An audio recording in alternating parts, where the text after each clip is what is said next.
These two bills are now law starting today, and one of them increases some sex crimes to a felony level, and the other one actually makes it a possibility to be put to death for trafficking children. I think it's long overdue. This month, last year, I reported the arrest of a woman charged with 10 counts of trafficking a minor. It doesn't have to happen. But it does happen, and under a new law signed by Governor Ron DeSantis that goes into effect today, criminals charged with trafficking children under 12 years old could face life in prison or even death. Make no mistake, these sexual predators will stop at nothing to be able to harm kids. The increased penalties are brilliant. Becky Diamond with Lighthouse Palm Beach County helps survivors of sex trafficking.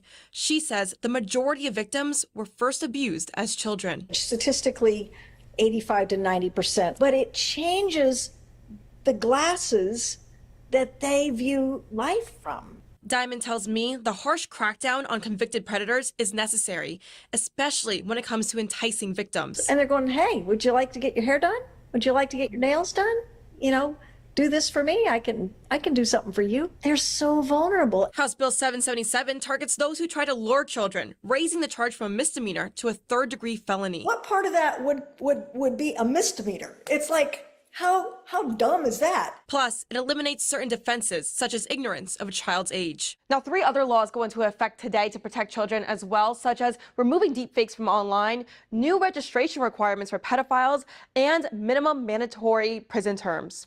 Reporting, I'm Kayla McDermott. Let me tell y'all something, dog. Y'all not listening. And so there's somebody, I never knew. This is a 50, let me show y'all something that y'all ain't listening to, the people that's in here. It's a 15-year-old black kid, a little girl, she 15. I don't know how she pimping the system. I don't know how she working the system, but this black 15-year-old kid is in a motel room with 2 older women in their 40s or 50s. I'm gonna give them the benefit of the doubt and say they could be in their 40s, but they probably in their 50s. But I'm gonna give them the benefit of the doubt and say they're in their 4th decade. So it's 2 women in a room with a 15-year-old girl, and this 15-year-old girl is, I guess, a ward of the state and CPS. So this little girl, wherever this little girl go, they gotta go. Whatever the look, but for some apparent reason, the little girl, I'm talking to the little girl like, don't go, don't go, don't go. The little girl like, and the little girl, 15, but if you look at her, she could pass for 19, 21, 22. It just depends on what age she say.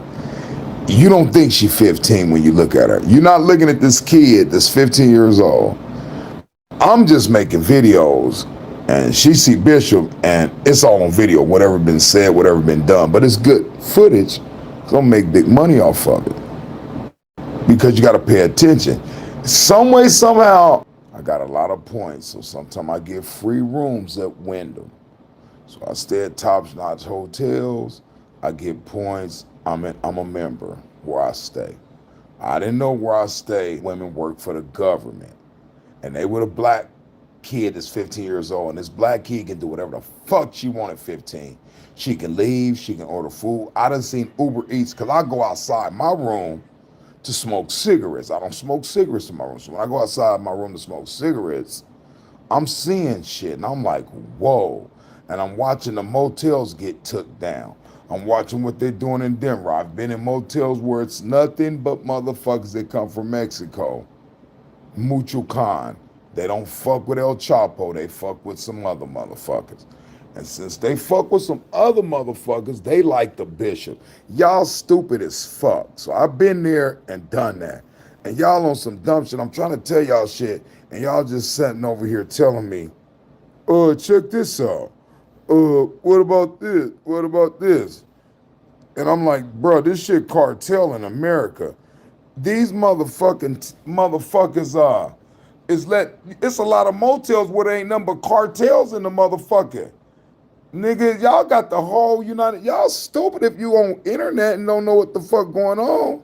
It's cartel de Santa, stupids. Y'all dumb as fuck. Thank God I still got my partnership, so I never really tripped. So it was a little money motion over here. You know what I'm saying? Thank God for the Queen doing the memberships and the other couple little tools infused in some of the videos.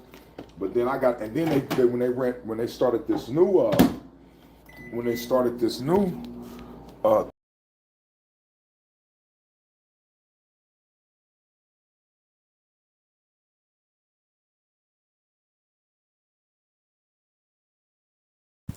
Let's put things in perspective. What if it's been many of you behind the scene that met someone that you recognize as a content creator throughout the YouTube in this sector? But then, say, amongst this crowd, there was a stranger, a female that you haven't seen that looks visually friendly. Young, but visual friendly. Then what if you go on to mess with this female and they're underage, they're a minor? Then what about you who have paid to watch it? Be laws broken by all of you. What Bishop is talking about here is too detailed and too elaborate. He's not lying about all of it. A lot of it's truth, and it's the sincerity of it that's real true. The serious part of it that's real true. Because I follow this well beyond what he said in that little segment. I got many hours of following all of this. Y'all better be real careful with who you meet. Lust is gonna take down your families and everything you work for. It's already happening. And it's also odd to me, Bishop is talking about this, then I later had seen the Clara account do a live speaking to such. Go figure. This trending sound. Here's the lyrics. Burn away a carbon beam, knock your legs off. Tried to get away from me, had a standoff. Hit him in the spine, knock his dreads off. My woody called a body, I named him Randy Moss. Basically, the whole TikTok is dancing to black people talking about murdering other black people. So the song is called Beatbox, and it is actually licensed by In Grooves, which is a company under Universal Music Group. And this is Bob Roback, the CEO of that company. Do you think all that negative energy that they're creating in the black community is ever going to affect or touch him? Interesting article on Insider about rap music being used as a tool to turn impressionable listeners into prison-bound degenerates. This is the article here. It breaks down the fact that these people have investments in the private prison industry and they use hip-hop to make profit. And cribs like this is their reward. Meanwhile, looking like this while they're unaffected in the hills. The 13th Amendment abolished slavery except for punishment for a crime. Y'all are dancing to slave catcher music.